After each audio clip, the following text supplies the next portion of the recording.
Good morning, everyone. I'll go through some formal notes by way of introduction. My name is Giles Alton-Smellie. I am the Police and Crime Commissioner for Norfolk.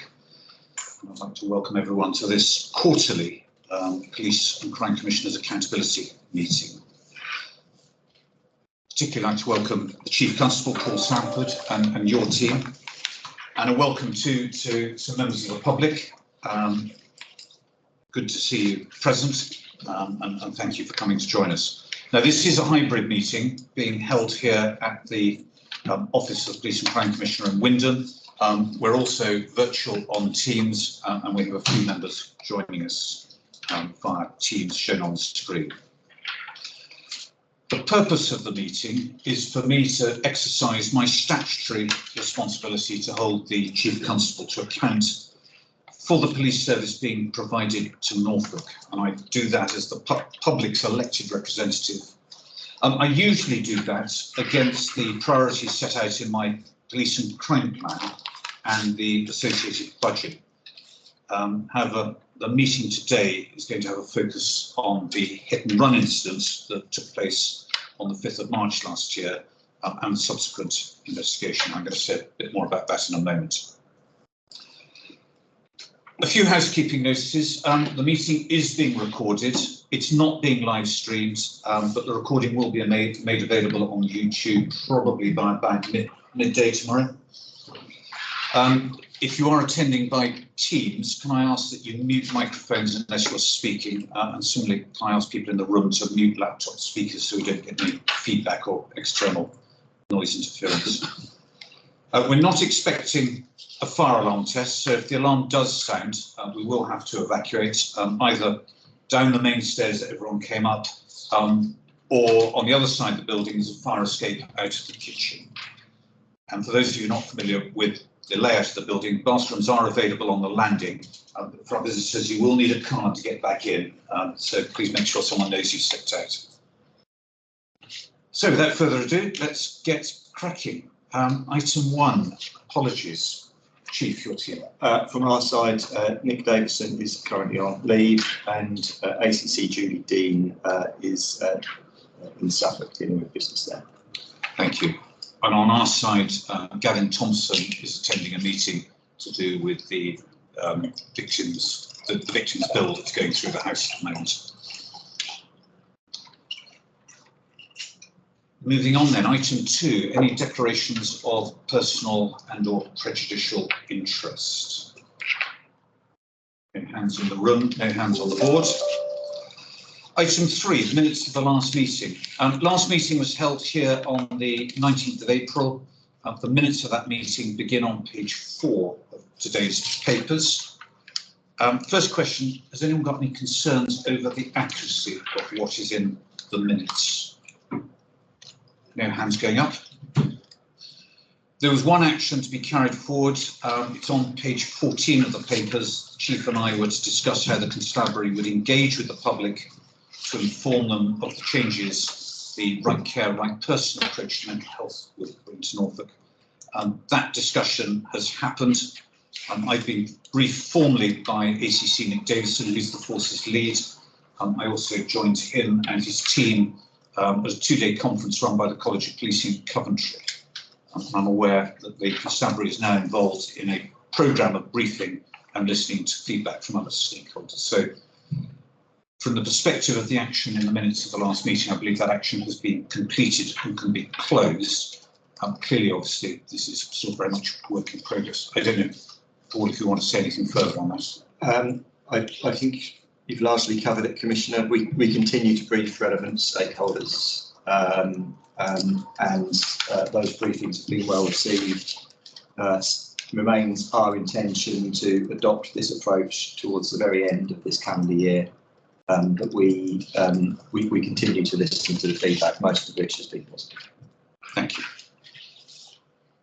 So finally, are we content to accept the minutes of the last meeting as a fair and accurate record? Yes. Good, thank you. Moving on then, questions from the public. I'm going to start with the police hit and run incident that took place on the A146 on the 5th of March last year, 2022. Over the last 3 or 4 weeks, there has been extensive coverage, particularly by the Eastern Daily Press, of an incident involving police officers failing to stop following a collision with a civilian vehicle driven by a lone female driver. There have actually been no questions about this from the public for this specific forum.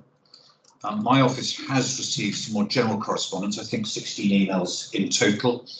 I don't know how much correspondence the constabulary has got, but there has been sufficient concern expressed elsewhere to justify spending some time on this. Now, I'm not going to ask questions about specifics of the medical diagnosis itself. I don't think it's appropriate to discuss personal medical information in public. I'm also not going to ask questions about the specifics of the ongoing police disciplinary proceedings, because I don't want to prejudice any part of that process.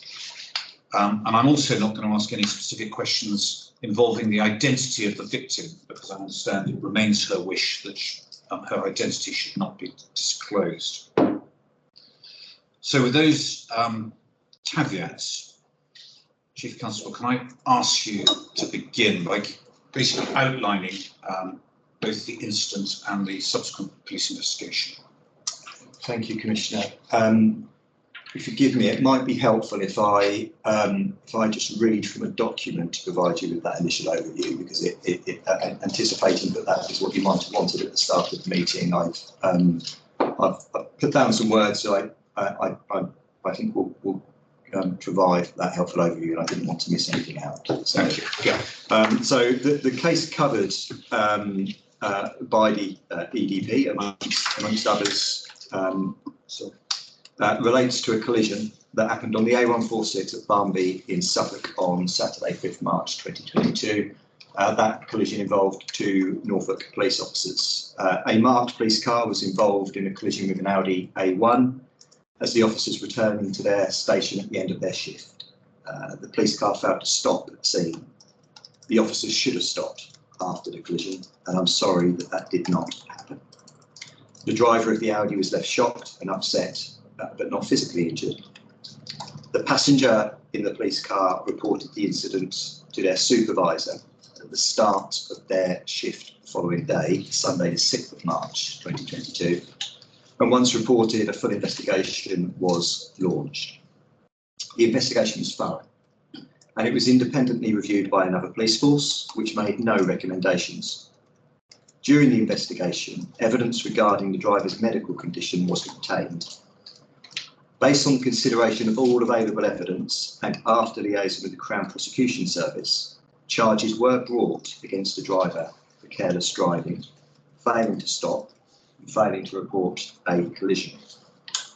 As part of the officer's defence, further medical evidence from a London consultant, in addition to a medical report provided by the NHS specialist neurologist consultant, established that they had experienced a medical episode behind the wheel, which could not have been predicted.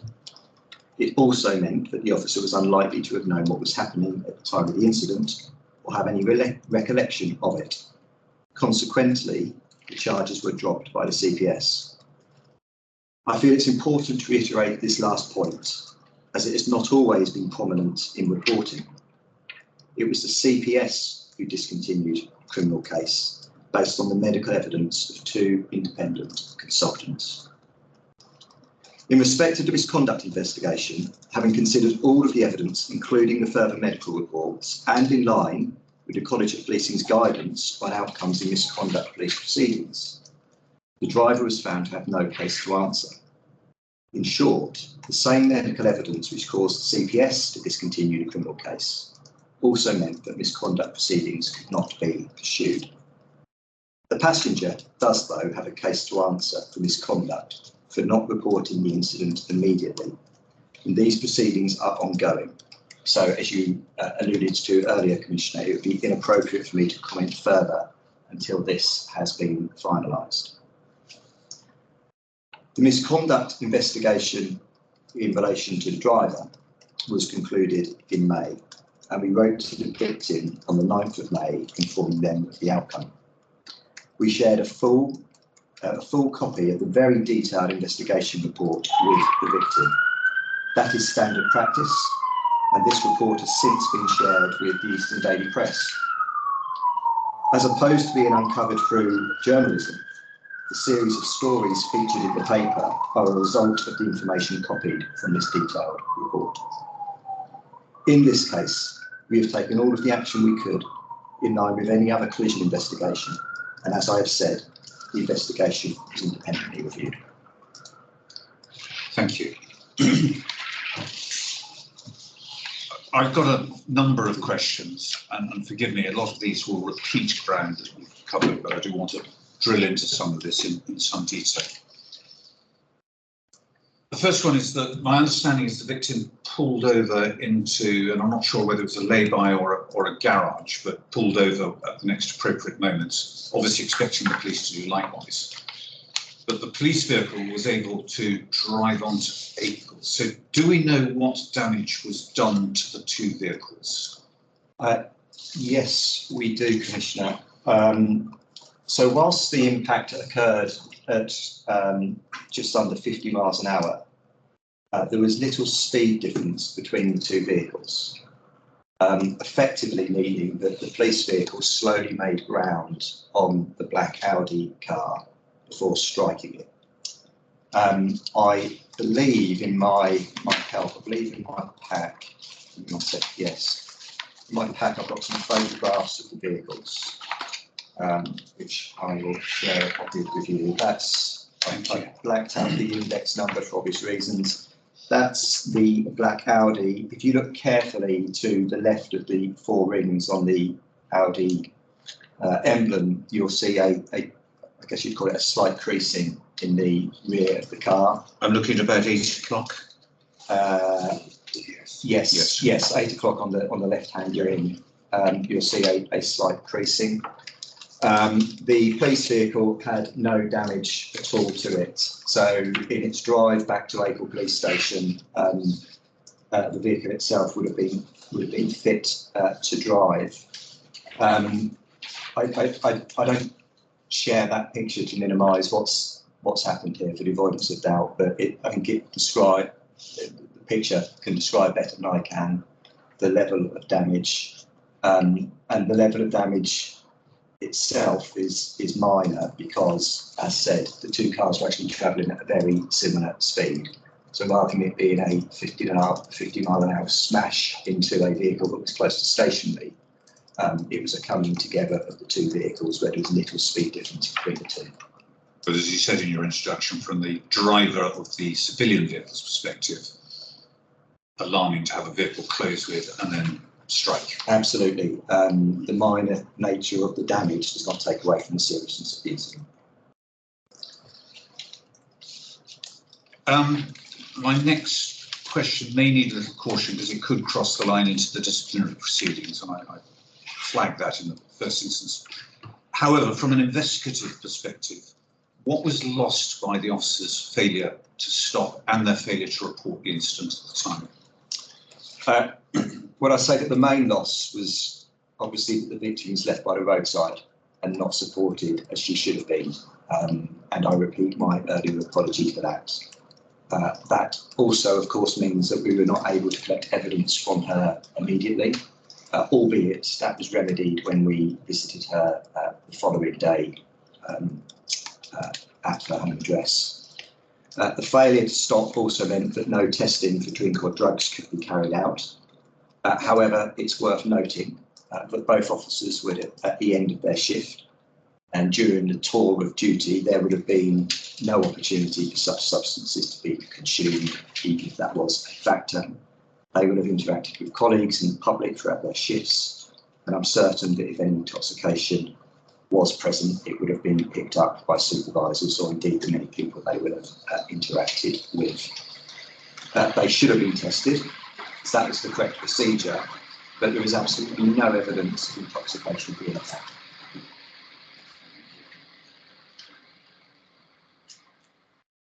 Thanks, Lucy. The next logical thing to consider is the 101 delay, but that's a matter for Suffolk, so I'm not going to ask about that. I'm aware that PCC Suffolk is aware that there was a problem. Moving on then, when the matter was reported, I understand that body-worn video footage was recorded, but this, I understand, was not retained. Is that correct? If so, why was that, and should it have been? So the driver of the police vehicle was called into work the following morning by their supervisor. The purpose of them being called into work was to be informed that an investigation was going to be commenced, to be informed that their licence to carry a firearm was going to be removed from them, and similarly their licence to drive a police vehicle. The sergeant recorded that, as is standard practice. But the sergeant's position was that there was nothing of evidential value discussed during that meeting, because it would be for our professional standards department, and indeed the department investigating the collision, to do that. This was not an evidential discussion. It was for the reasons that I have outlined. With all of our body-worn video, we record hundreds of encounters every day, and we do not store all of the footage. If we were to do so, we would spend a fortune on storage. So the way our cameras are configured is when the officer docks their camera, they have to positively elect if the footage is to be saved. If that election does not take place, the footage is retained for 31 days, at which point it is automatically deleted by the system itself. And that allows us to keep on top of storage controls. The officer did not hit the tab to say that the footage was of evidential value. So there was this 31-day period where the footage was still there and available to be seen, but at the conclusion of that, it was automatically deleted. I believe you asked as to what the impact of that was on the investigation. I would say none. And indeed, the police force that independently reviewed the case did not flag that as an issue either. And the decision to charge the driver was not dependent on that body-worn footage? No, not at all. Great, thank you. Let me go on now to the medical side. Again, there's a need for caution, as we could cross the line into personal medical information. What medical checks would roads and non-policing team members undergo routinely? Yes, so as you've alluded to, Commissioner, I cannot and will not disclose medical information relating to any party in this case without their consent. All of the medical information I do give today, therefore, is with their consent, but you'll understand why some of that will be limited in parts. What I can say in direct answer to your question is that all officers in our armed policing teams are subject to annual medical checks. That is undertaken by our occupational health team. They also, on a 6-yearly cycle, have reviews with information provided directly from their GP. That is in line with College of Policing standards. All officers in the team must also self-certify their fitness to carry a firearm and disclose any relevant medical history. And indeed, at the point where an officer draws their weapons at the start of a shift, they also make a declaration to say that they are fit to carry that firearm on that day. Officers must also pass an annual job-related fitness test. They're also subject to regular supervisor one-to-ones, team and training engagement. The driver in this case had complied with all of these requirements and had been declared fit to perform his role prior to this incident. Just one point of detail. You mentioned that the annual medicals are done by occupational health. Can I just clarify, is that by a doctor, and if so, a force doctor, a GP, practitioner? It's by a trained nurse. By a trained occupational nurse. Yeah. And you explain the degree of self-certification. And again, with caution about personal medical information. There was no suggestion before the 5th of March of any issue on that. So the 5th of March is the first time that this arose. He had passed all of the relevant tests and he'd been assessed by the occupational health nurse for several years that he was fit to perform his role. Yeah, thank you. And then we'll come on to the decision to discontinue the court case against the driver. And you did touch on this in your introduction, but could I ask you to confirm the impression that it was the medical evidence presented to the CPS that was the sole reason for the decision to drop charges? Yes. So the decision to discontinue the case was a CPS decision made on the 23rd of February. That decision actually followed a court appearance by the officer. I don't think that court appearance was reported in the press at the time, but not in the last few weeks. But he had got as far as having a hearing at court.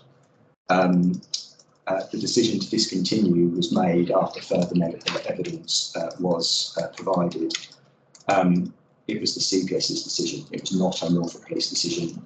I need to reiterate, it was a CPS decision based on medical evidence. And the CPS did not consult constabulary in any of that process. It was, as you say, entirely their decision. There's no consultation of any sort. Correct. Looking more generally, do the CPS often drop charges in the light of medical evidence provided by the defence? I mean, I would struggle to quantify that, Commissioner. It's certainly not uncommon. Let me put it that way. It's not uncommon.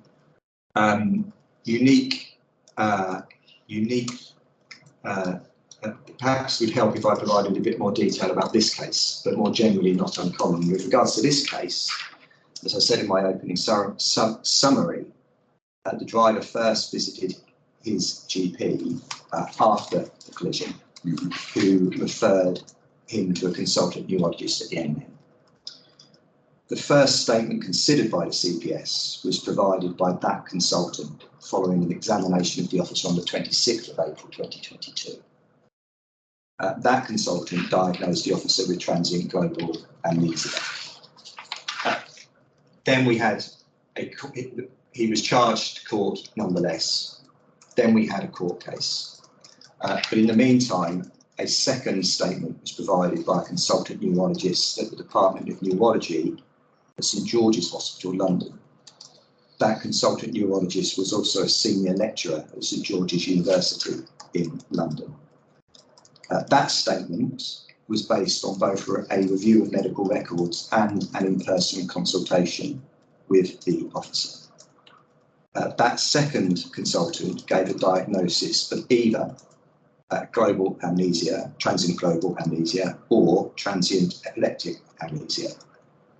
Both diagnoses would have had the same effect in terms of driver behaviour or actions, but the consultant recommended further assessment to confirm which of the two occurred.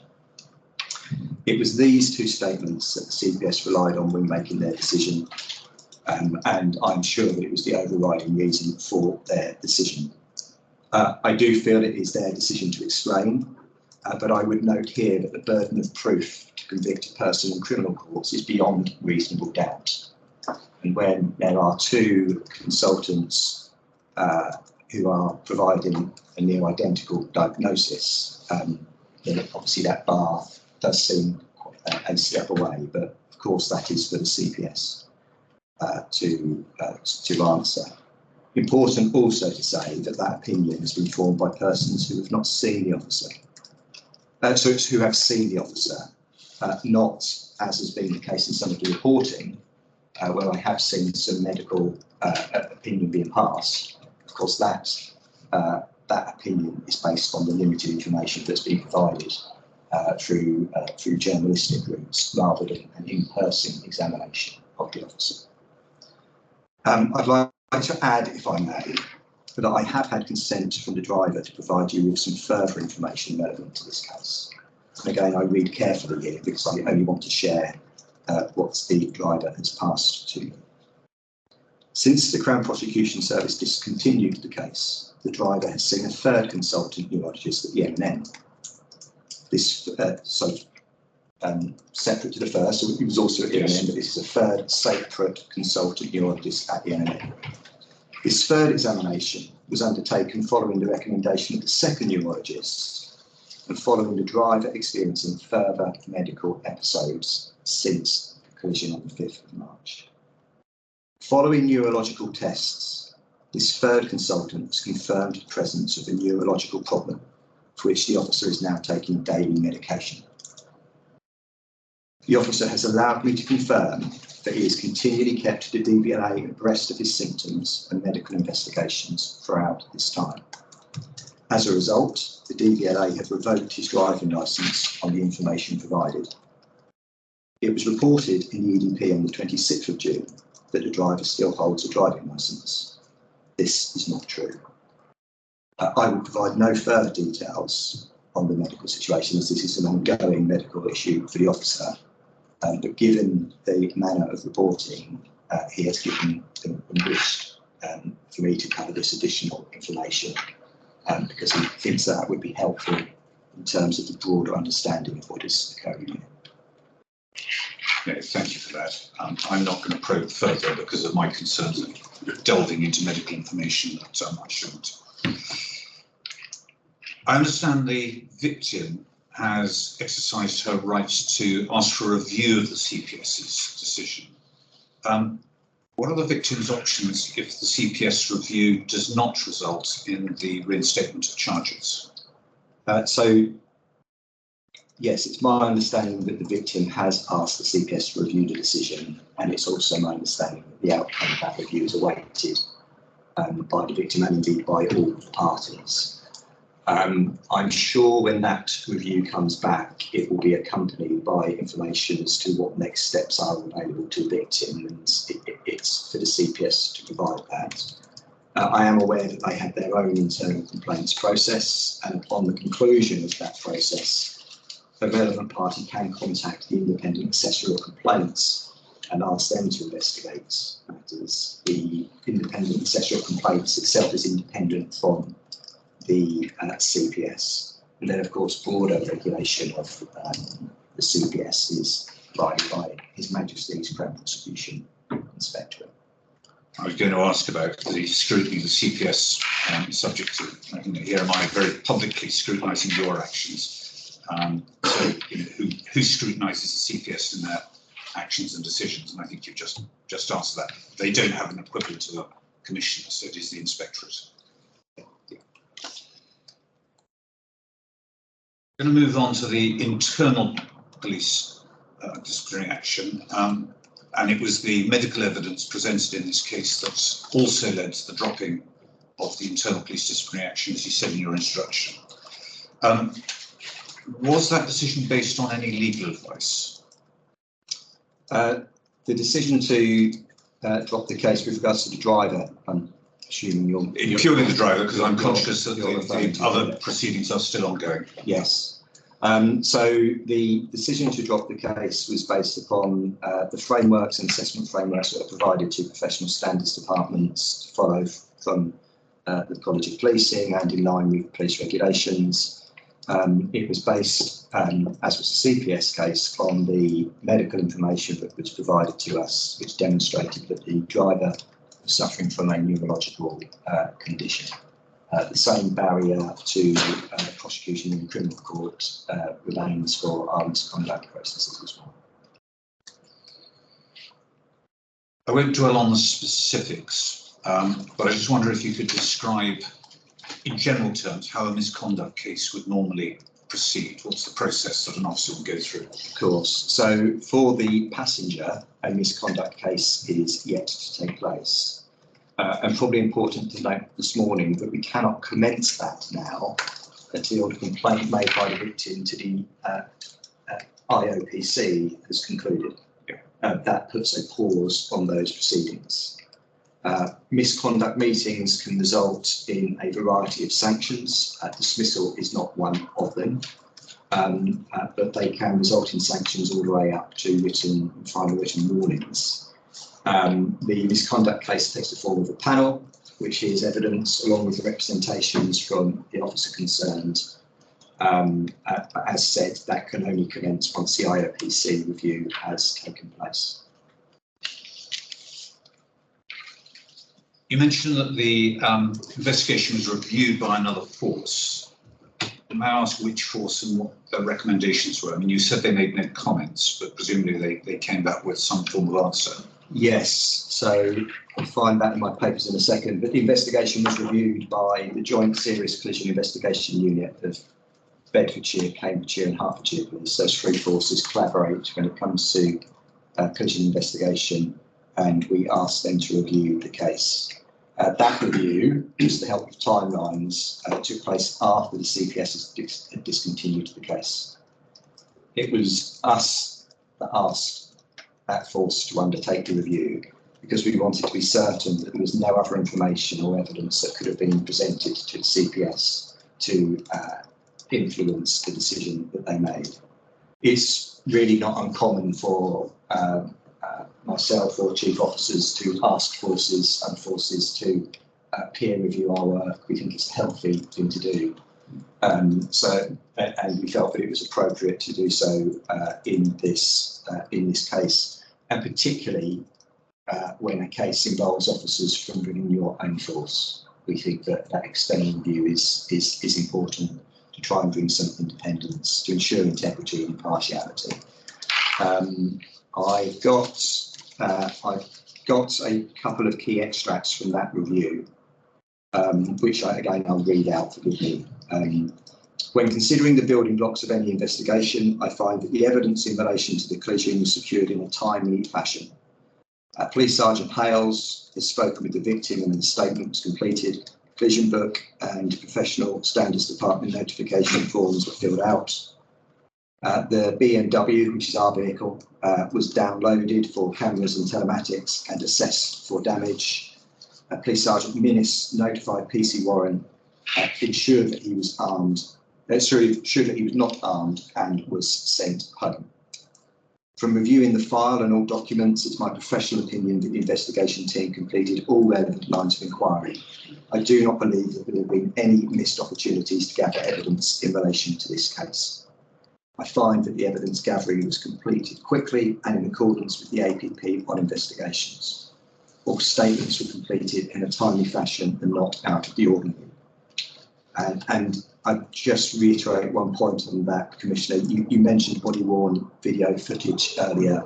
The team that reviewed this case were aware that that body-worn video footage was automatically deleted after that 31-day period, and it was their position that they did not believe that there was any opportunities lost to gather evidence in relation to this case.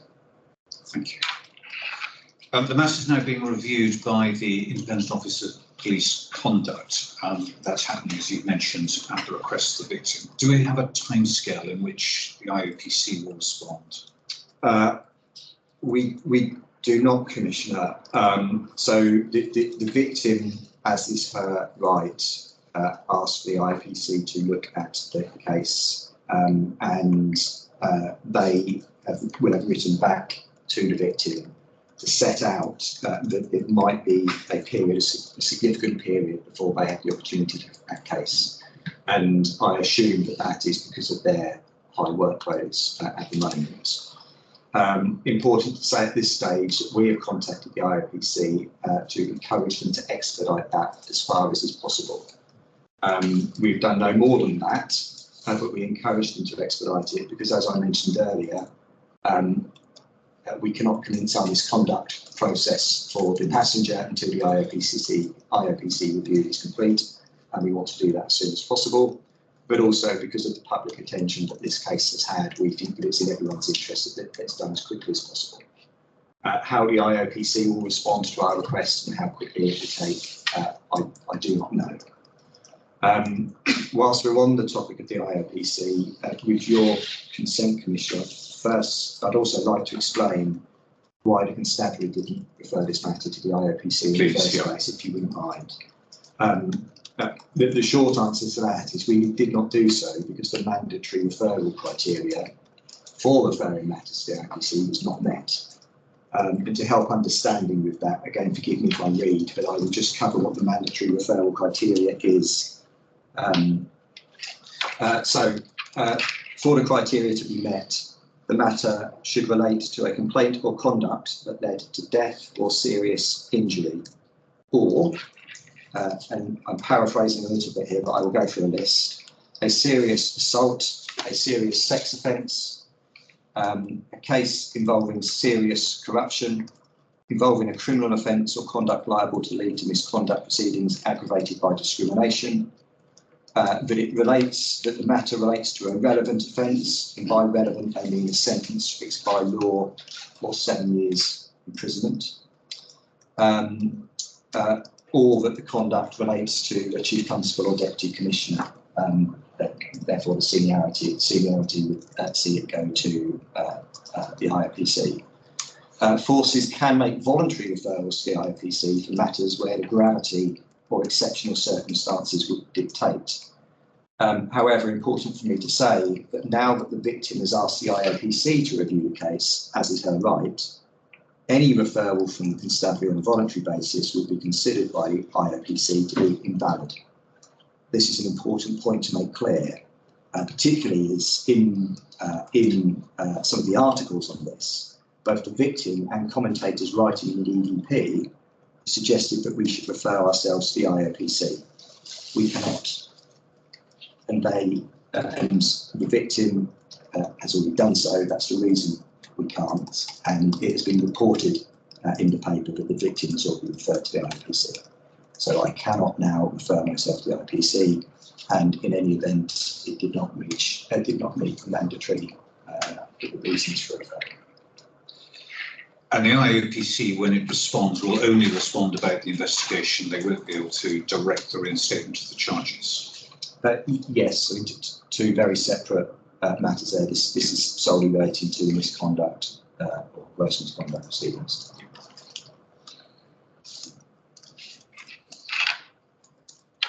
And I think you've probably given the answer to this question previously in relation to an earlier one, but what options are open to the victim if the IOPC decision goes against her wish for the investigation to be reopened?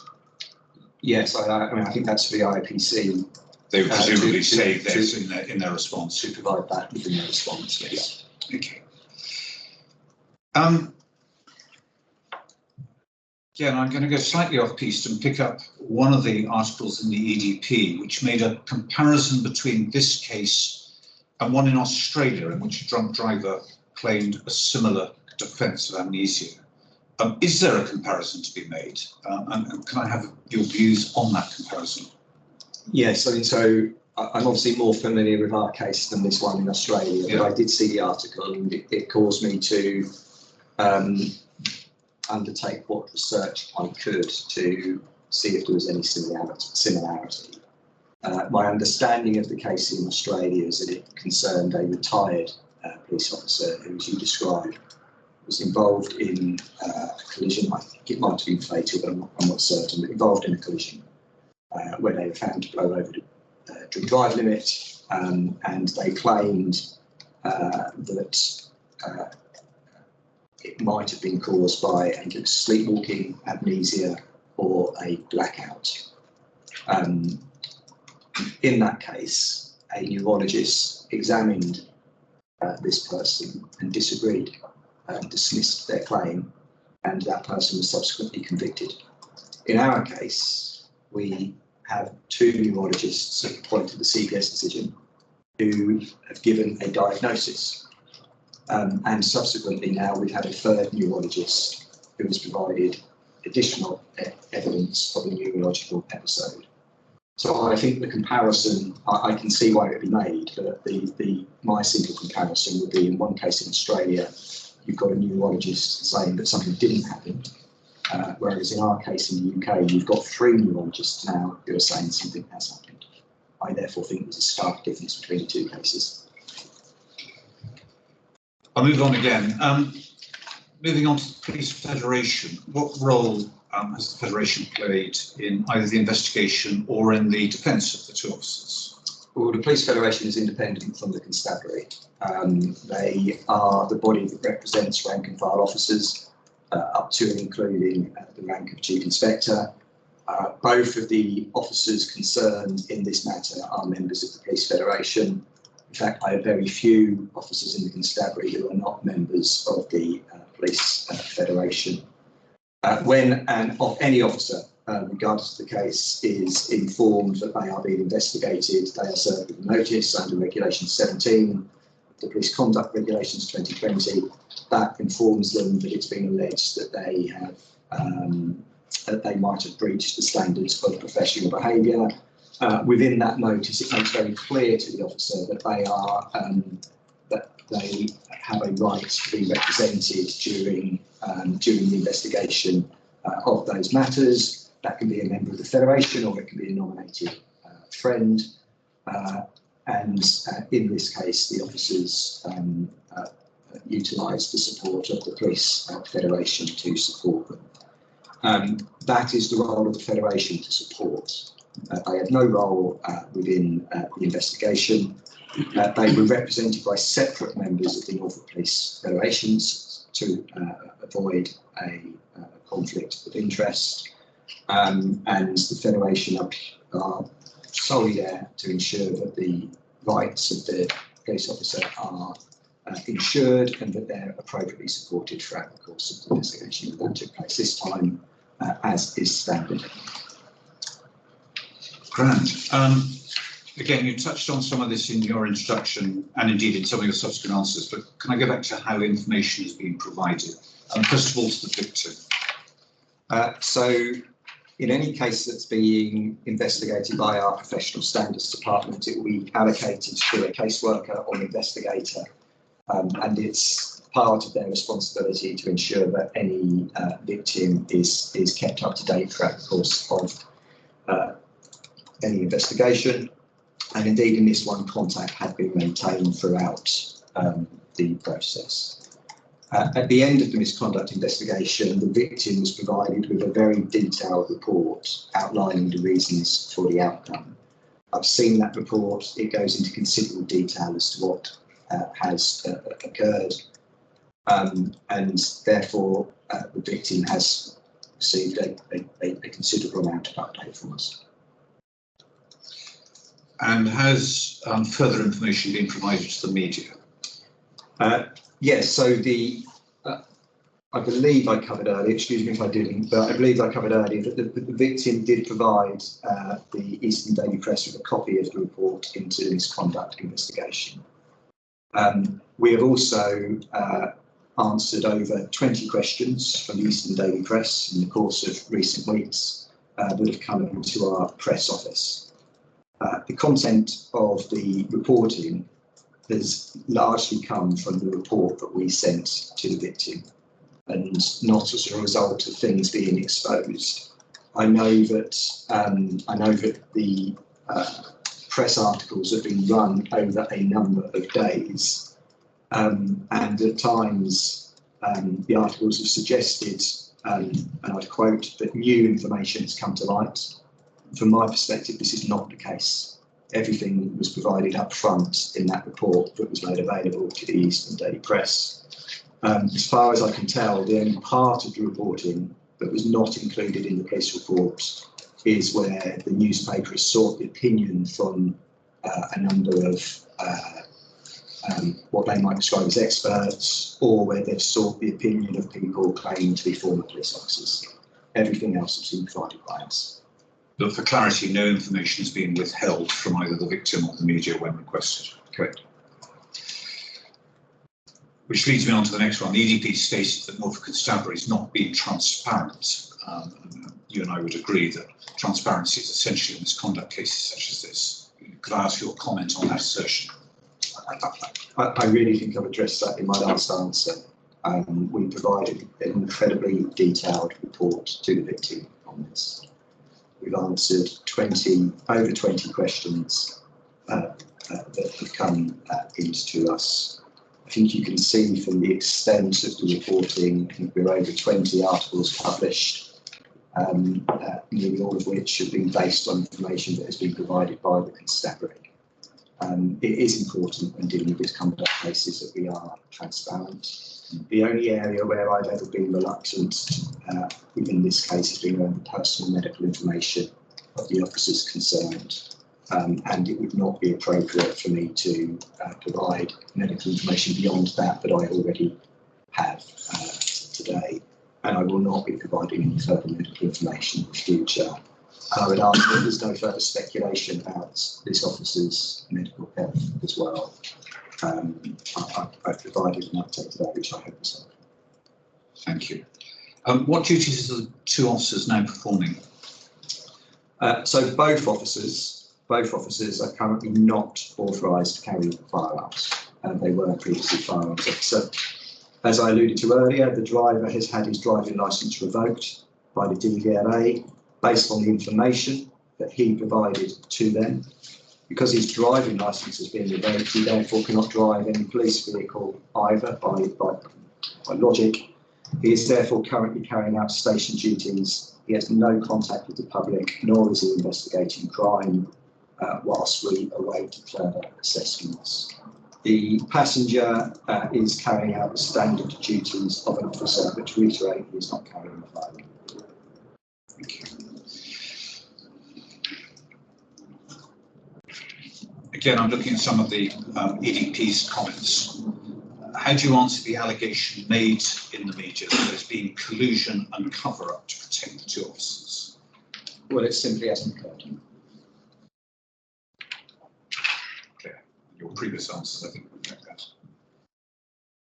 My penultimate question, it's the obvious one, is there anything relevant to this case that I've not asked about that you feel you wish to comment on in this forum? I don't believe so, and I look to my right. You've asked me a number of questions this morning, Commissioner, which I think has covered all of the key points here. Well, I think the last question that I've got on the subject, I'm going to broaden it out a touch. You gave an interview to the EDP on which an editorial was written, and part of which stated, and I'll just quote one line, Mr. Sanford's words are welcome, but his actions are what people are interested in. Could I take that quotation more generally and ask what action you're taking to address the wider conduct question and thereby raise standards across the whole of the constabulary? Yes. Yes, happy to, and I will broaden it out if that's okay beyond this case. Absolutely. I want to go wider rather than repeat what we've covered. In that interview, I spoke more generally about what all police forces, frankly, need to do in light of what has been reported in the Casey report and some of the very damaging cases that are occurring across the UK in relation to police conduct. If I could start by giving you some statistics, it might be helpful. Again, in the spirit of transparency. Currently, in the constabulary, we have 16 officers suspended and 1 member of police staff currently suspended.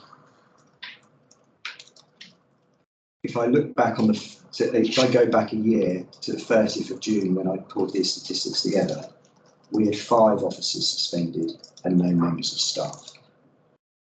So that's an increase in the year of 5 officers, 16, and staff of 0 to 1. Following on from that, if I provide you with some statistics on conduct investigations recorded in the constabulary. As of today, and these figures move and change all of the time, 72 cases recorded. At the same time last year, 52. So a 38% increase. And of that 72 that we have now, the 16 suspended would be part of that 72. So it's not not double counting. It's not double counting. In the vast majority of those cases, these are matters that have been reported by members of the constabulary. where they've been raising concerns about the behaviours of their colleagues.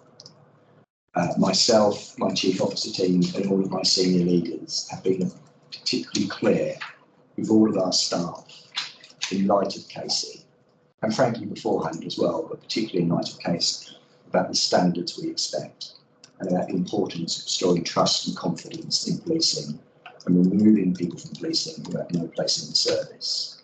I believe that my organisation is hearing that loud and clear, and that is what's leading to this significant increase in resources. I do not want people who do not share our values in this constabulary.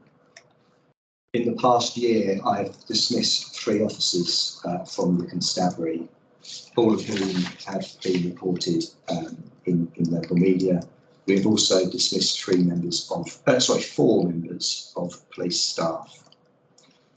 In addition, we have a number of cases awaiting hearing, with hearings set throughout the remainder of the calendar year. One of the things which is particularly problematic at the moment, Commissioner, is it is taking a long time to get hearings settled. Hearing dates set, sorry.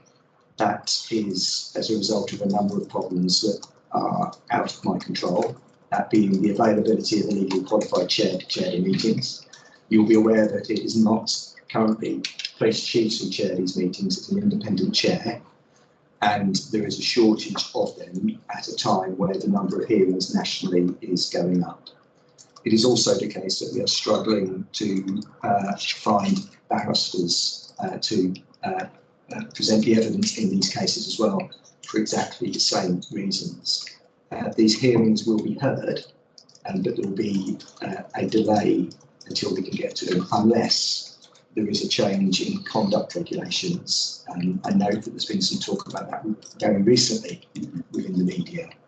I would certainly welcome anything that would speed up the process, particularly where there are victims involved in these cases, but also because we do employ officers on taxpayers' money, and we either need to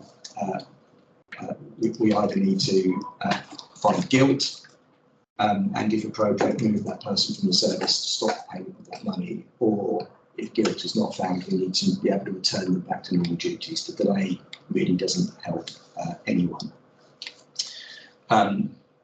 So in addition, and I really labour that point because whilst it's been 3 officers and 4 staff that have left in the last year, I think that if we had a process that was a lot slicker, then we may well have seen more activity. I can only speculate on that because hearings need to be heard, but that number may have been larger.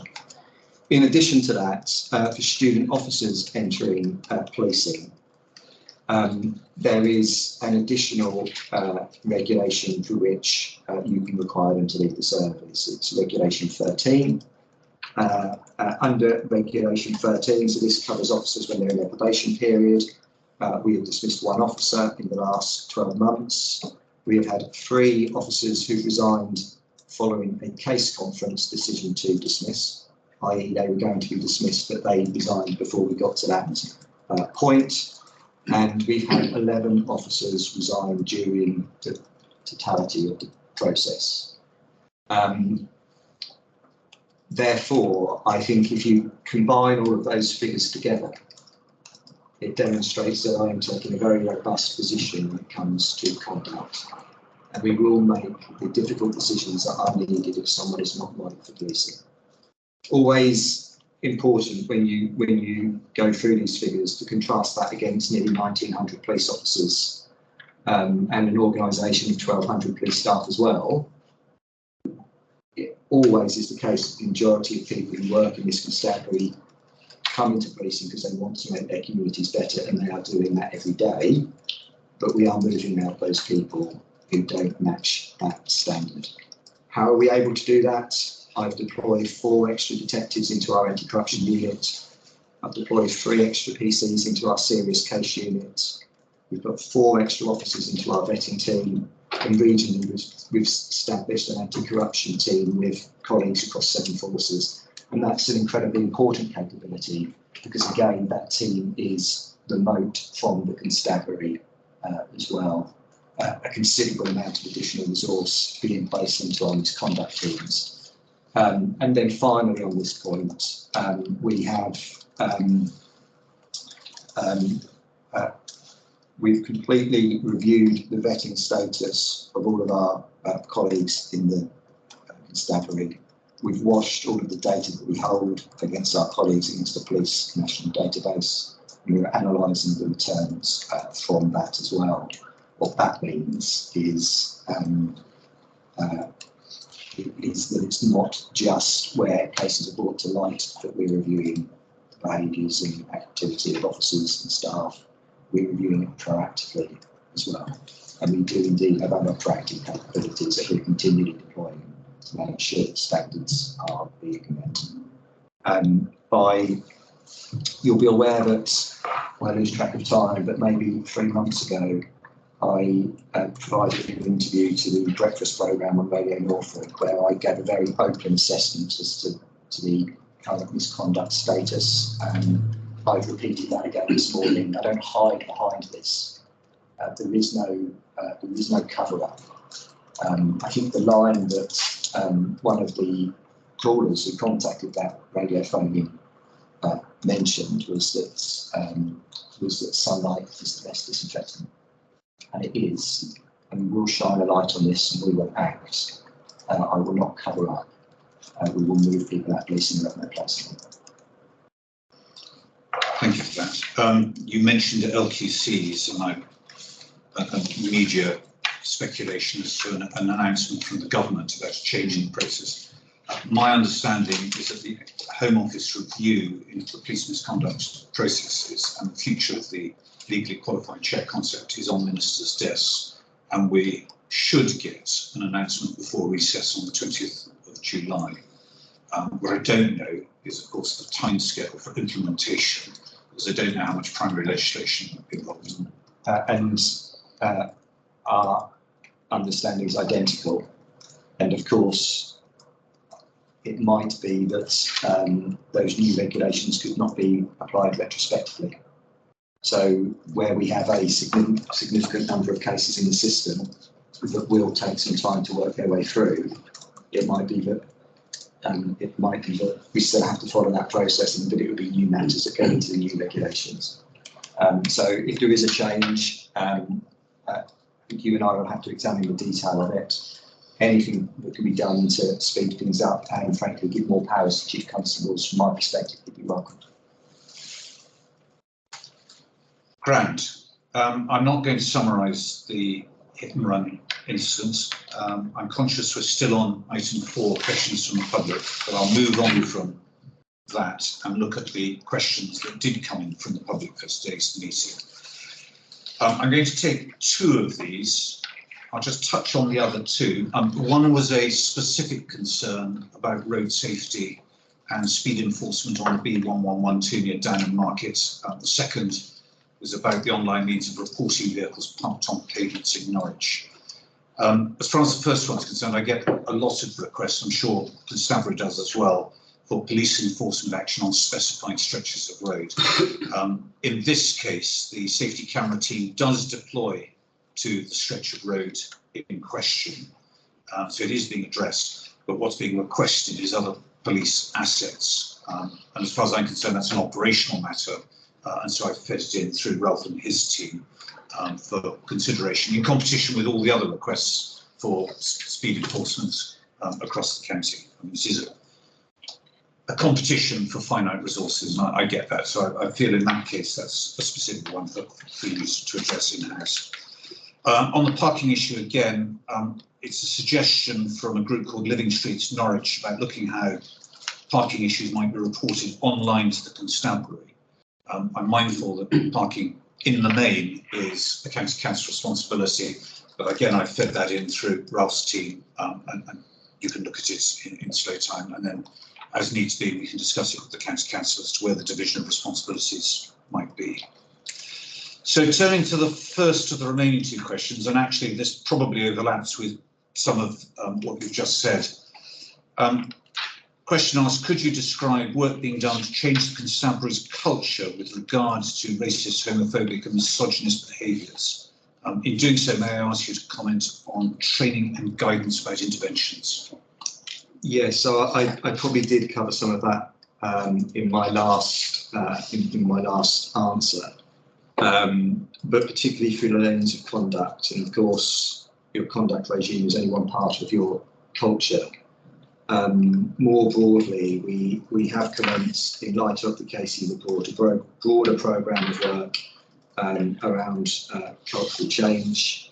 Some of the activity that we're undertaking involves chief officer and senior management workshops. Indeed, immediately after this meeting, myself and the Deputy Chief Constable are addressing a room of our middle managers to discuss standards and cultural change more generally with them. We have written, or I've written on a number of occasions to all corners of the constabulary, setting out expectations and what change needs to look like moving forward. As a chief officer team, we've made a number of pledges around how we are going to, it's right around walk the talk when it comes to when it comes to this. We are holding focus groups with officers and staff so we can hear from them about what's working in constabulary and what is not working about it. We're delivering a training toolkit which will be produced and made available for all of our leaders under our existing leadership programme known as CARE. We are undertaking staff surveys to ensure that the opinion of all corners of constabulary is influencing our change programme, and further to that we're carrying out activities called listening circles so that we can ensure that the views of staff are being heard. The final thing I'd add to that list is in an organisation such as ours, it should always be the case that it's positive behaviours that are the ones that are rewarded, but it's positive and strong leadership that we celebrate, we shout about, and that we promote, and that is very much what we are doing in a number of activities. I think you raise culture by being clear on the poor standards that we won't accept, but just as importantly, celebrating and highlighting the fantastic behaviours that do exist and properly rewarding them and highlighting them. And so as a chief officer, you find yourself walking a narrow line because you want to ensure that those good, hard-working people who come to work every day to make their community safer hear that and hear it regularly and see it reported regularly, feel that the communities have got their backs and that their leaders have got their backs. At the same time, we've got to get a strong message out about what we won't accept and what we won't tolerate. We're seeking to do both as part of that broader cultural change programme. There was a second part of the question, which I think you answered in response to the previous question. The question also asked what you're doing to dismiss all officers and staff who get this wrong. I think we've broadly covered that. There is a process. There are burdens of proof that have to be satisfied. And of course, you don't, except in certain circumstances at the moment, to have those powers of dismissal. They lie with legally qualified chairs. Correct. May I add a quick point to the chiefs? I sit across the top of professional standards, and the key metric that I'm using in terms of helping us move us into a better culture are the numbers that the chief has just quoted, be it suspensions or increased numbers of conduct cases. A number of these are coming from, clearly the majority of these are coming from members of our own organisation that are now found feeling more empowered, more supported, and that we will take positive action. And that's what's driving some of this. So as a consequence of cultural change, we are seeing that uplift in reports, and we're addressing those uplifts as the chief to what we are for. Growing confidence that something will be done. Absolutely. Good. I'll move on then. The other question that we had was about safer neighbourhood action panels. I appreciate that some of them come under different labels. This came from a resident of Aylsham who expressed concern that these were not happening. I note actually that the next Aylsham Snack is on Monday, the 10th of July. But can I take the question more broadly and ask you to describe what SNAP meetings are intended to achieve, to reassure me that they are happening across the county, and how we're moving forward post the pandemic in reinstating them and learning from the use of technology as well as meetings in person? Of course.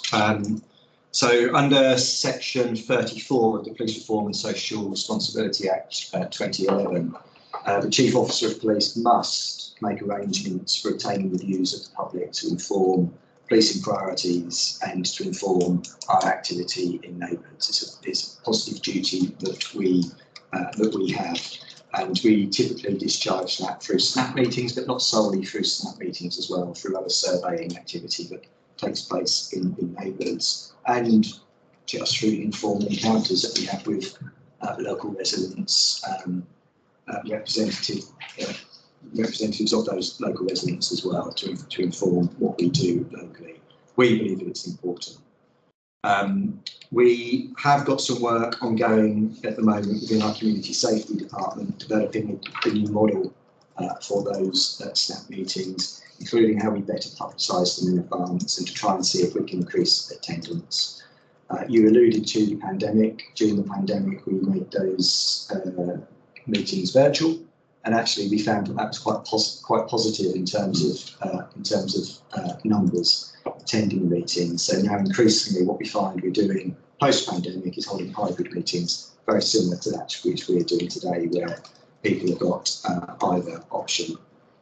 There was a missed SNAP meeting in Aylsham in March, and that was because we had a sudden change to the local policing inspector for that area, and we had a new person in. We then also provided PERDA in that period, and a number of the council representatives who wanted to be there had PERDA as a factor. We then did make plans for a meeting in June, I'm told, but couldn't find a venue booking. Hence, we slipped into July, which is the meeting we were aware of. In fact, the new inspector there has got 2 SNAP meetings running in July just to try and make up some ground. So yes, we're going to continue to do it. Yes, we see it's important. We're just reviewing how we can to increase the numbers. There was a slight issue in Aylsham, but hopefully now it's sorted to the satisfaction of the person who asked the question.